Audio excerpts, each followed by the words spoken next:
Good morning and welcome to the Frontiers of Knowledge segment of Dr. Lamba's Awakening Call.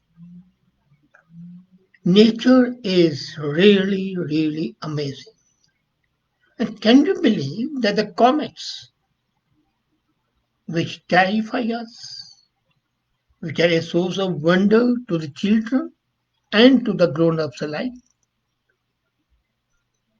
are something not to be sneezed at? But for the first time, we have seen that a space rock is slowly and steadily being converted into a comet. The process of the space rock hurtling in the space is slowly assuming the shape of a brilliant comet has been observed by the scientists. Agreed. The process would not be complete until 2063. That's the gestation period. But the fact that an ordinary rock is being transformed, rather transmuted into a comet, is something amazing. And it's a brilliant comet, looks like a centaur, mythical half human, half horse creature, and it is midway basically between asteroid and a comet already. When it becomes a full fledged comet, would it be harbinger of a disaster? Or would it be just another shooting star in the heaven? But the fact that the astronomers have caught one morphing into one type of space right to the other, potentially giving them the chance, an unprecedented chance to watch a comet form in real life in the decades to come. So much so that NASA has now devoted a full lab to keep on observing this transformation 24 by 7. According to Professor Catwalk of the University of Arizona, it's an opportunity to see the birth of a comet as it starts to become active. And of course, it's going to take 4 decades. This was first discovered by Atlas Telescope in Hawaii in May this year. The arbor suggests, as I said, is like a centaur, a class of rocky and icy objects with unstable orbits.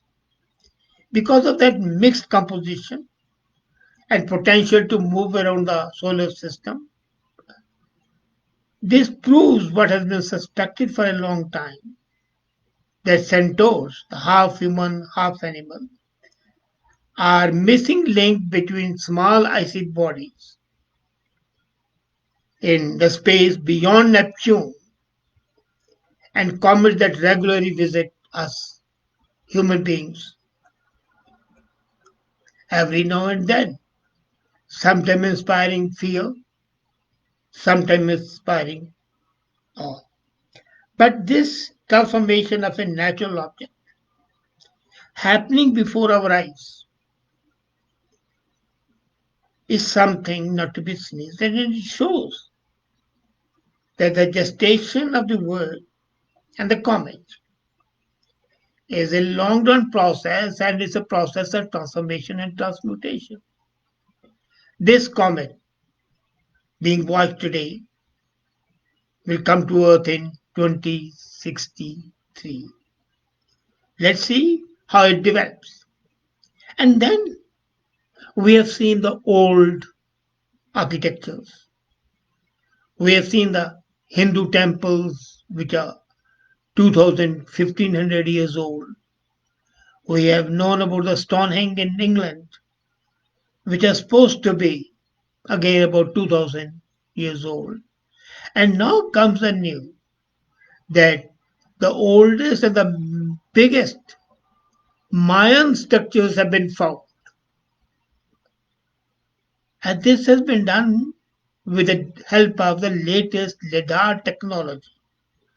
LIDAR is a technology, as I discussed earlier, which penetrates the earth, sees what's buried down. And this airborne remote sensing system has enabled the scientists to create a 3D rendering of 3,000-year old Mayan infrastructure built a massive ceremonial plateau with a platform, and the platform has a mound in its center. The excavations and the airborne of the unknown site in Mexico. And the site is called Aguada Phoenix. They have uncovered the oldest and the largest structure built by the Mayan people. This raised ceremonial area made of clay and earth was constructed from around 1000 BC to 800 BC. Now, this lidar technology has shown us that Mayan, and when I read it, I also saw some comments made by Indian who said, well, look, there's nothing big, in it. It's a 3,000-year-old structure is found in India. There have been Mohenjo-daro and Harappa, and temples which are still existing, which are thousands of years old. That's fine. Absolutely, that's correct. But the fact that all these architectural wonders, even pyramids, are centuries old, show us that man has been extremely creative all the time. And this creativity makes one breathless when one looks at the reality and sees that what's really being done today is in fact nothing like what has been done earlier. And what has been done earlier was much more exhaustive than we can assume. Imagine that 13,000 years back, 13, not 3,000, not 1,000, not 2,500, but 13,000 years back, megaliths at Göbekli Tepe were built.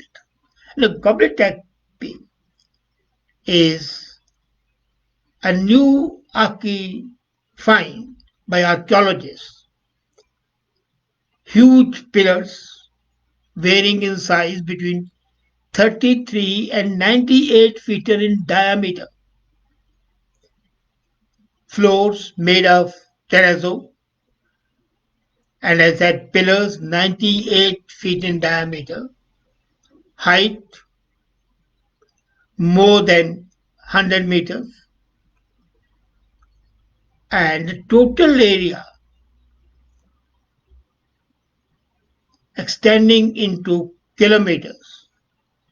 This Göbekli Tepe site, which is a Turkish for the hill of the never, is a 1,000 feet diameter round rock, and this mound is 9 miles northeast of a town of Samula.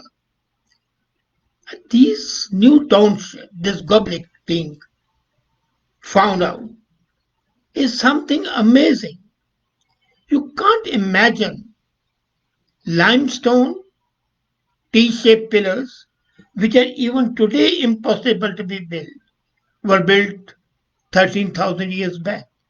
And I'm stressing this because this tepe which has been found existing is considered to be the first such architecture. And now the scientists are thinking, why is it that in that era such temples were built? This is a temple, of course. Now, does it mean that religion was more important than hunting? Because the existing of the temple also shows essentially that the people had settled down It was no longer a hunters moving from place to place, but settled pastoral agricultural lives. So that means that religion was responsible for the development of agriculture. That's the information which comes from this tapping. And these represent these pillars, T shaped pillars, stylized humans or maybe gods. And the pictograms of the tepi do not represent any form of writing. They may be functional symbols whose meaning is not known today but were understood by the people over there. As a matter of fact, if you see, the vultures are seen there and they are parallel to the other Anatolian and northeastern sides. And some scientists think that these 13,000-year-old structures are in fact the Garden of Eden, the biblical Garden of Eden. The excavators believe that the completely covered city, uncovered city now, which was buried underground 8,000 years back before Christ, that means about 12,000 years back, was deliberately buried by the people. So they built the temple, they built the city, and then buried it like a time capsule that is buried nowadays. And buried in the moment, there are mountains of the soil and the settlement refuge, flints, animal bones. And these animal bones are not of that area, they are brought from elsewhere. This backfilling is the main reason that the place has been preserved for thousands of years. The scientists are still trying to understand, but then one thing definitely is there, as I said yesterday, that agriculture 13,000 years back in this part of the world was highly developed. Animal husbandry, dairy, and agriculture, they were much more developed than they are today. And that also shows one thing more, that 13,000 years back, this was an organized society. People till now have been thinking that originally man was not organized. They were either individuals or clans, tribes, warring with each other and no settlement. But here, these sites have shown a degree of organization and resources till not known to the hunter-gatherer societies. As a matter of fact, there's an intriguing doubt that rather than building temples and other religious structures, they learned to form and live in the settled communities and then constructed these megalith sites like Göbekli Temple. And these are the base of the later developments of the complex societies that we see today. Now, are they really the Gardens of Heaven? Today, this area is absolutely desert, but it was once a region of green meadows, woods, fields of wild barley and wheat, throngs of the gazelles, flocks of the geese and the ducks. And the bones of these animals and plants indicate a rich and idyllic life, which, according to some scientists, absolutely resembles the biblical story of the Garden of Eden. And for those who take the biblical story as literal truth, there is another similarity, that there is a point where four rivers descend as had been interpreted within the Fertile Crescent. The ancient Fertile Crescent is defined as agriculture rich in West Asia, and it consists of present-day Syria, Lebanon, Iraq, Israel, Kuwait, and Jordan, and northeastern part of Turkey. And the rivers are Tigris and Euphrates. So the book of Genesis states that the Eden is ringed by the mountains, and so is this area.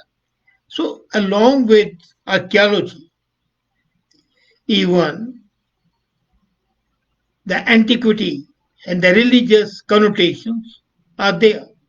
So this is what lidar technology is revealing to us, the latest technology. The hidden secrets of 13,000 years back being revealed to our eyes and then making us wonder, what do we take pride on? We say that we are most advanced. And these buildings with the lime floors, 99 feet diameter pillars, and not one, not two, but the installation of the locking gates and the other ways. This is something incredible.